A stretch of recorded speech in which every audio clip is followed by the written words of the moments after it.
What's going on, fight fans? I just caught the bantamweight champion of the world, Shinsuke Yamanaka's defense against Carlson. Uh, First of all, shout out to my man Davey Boy Essex on YouTube for getting a copy of this up. I caught it probably 6 7 hours after the fight actually happened.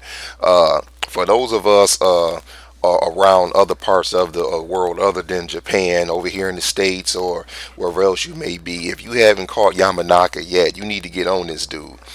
Uh, let's break down the fight. He knocks out Carlson in the seventh round. Knocked him down twice in the fifth, once in the sixth, twice in the seventh.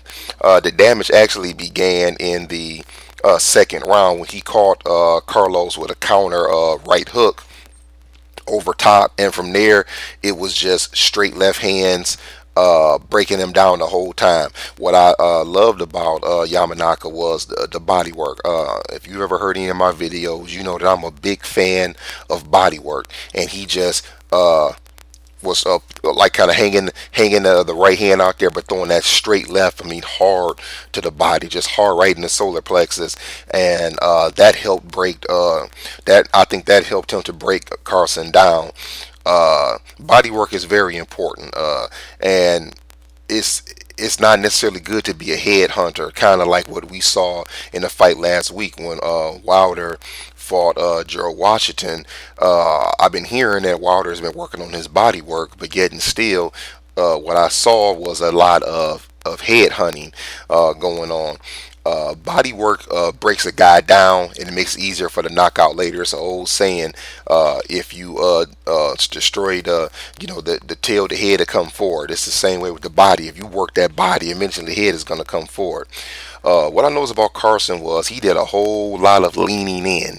I mean, a whole lot of leaning in. He would like what I mean by leaning in is he would like lean his head and put a lot of weight on his front left foot, and Yamanaka was just landing that left hand, rocking him the whole time. Like I said, two times in the fifth, once in the sixth, and then two times in the seventh. It was over. Now, one of the things that I did notice about Yamanaka is that he had a mouse under his left eye.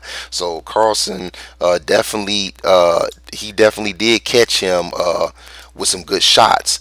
Some overhand rights caught him a few times, but he never seemed to be hurt. What concerns me is that if he gets in the ring with someone who can really counterpunch, what is that fight going to look like? If you've never seen Yamanaka, one of the things that stands out is this guy's speed.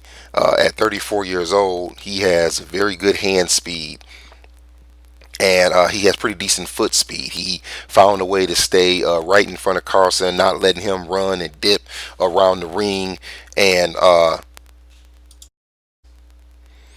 sorry, I cut out for a second. As well as his pretty good foot speed. He is definitely a problem for anyone in the bantamweight division. Now, I have no idea how this guy is with weight. Does he make the weight easily? Because I was trying to figure out what would be next for him when this fight was over with. But when I looked through his record, it seems like he has made bantamweight pretty easy. So what I was trying to figure out is, okay, do we work on trying to get somebody to come up like a Nui or a Gonzalez, to fight him? Do we get him to go up and maybe fight somebody like Rigondeaux at 122? And actually, what I discovered is that the bantamweight division is actually a pretty good looking division. There were actually guys in the bantamweight division that I honestly forgot were even there. And I'm just going to look at the top 10. If we look at some fights for him, he's already fought El Moreno twice, who is ranked number 7. But these are 9 other guys in the top 10. You got Takuma Inoue, who is 8-0. He's 21 years old. Some would say that maybe he's a novice, but he's in Japan. That probably still could be a big fight in Japan. Luis Narai from Mexico, 22-0. We've got the old vet, Omar Navarez. I don't really see a reason for that fight, but he's ranked 8. A guy that I do like, Zalani Tete, who is 24-3. He is 6.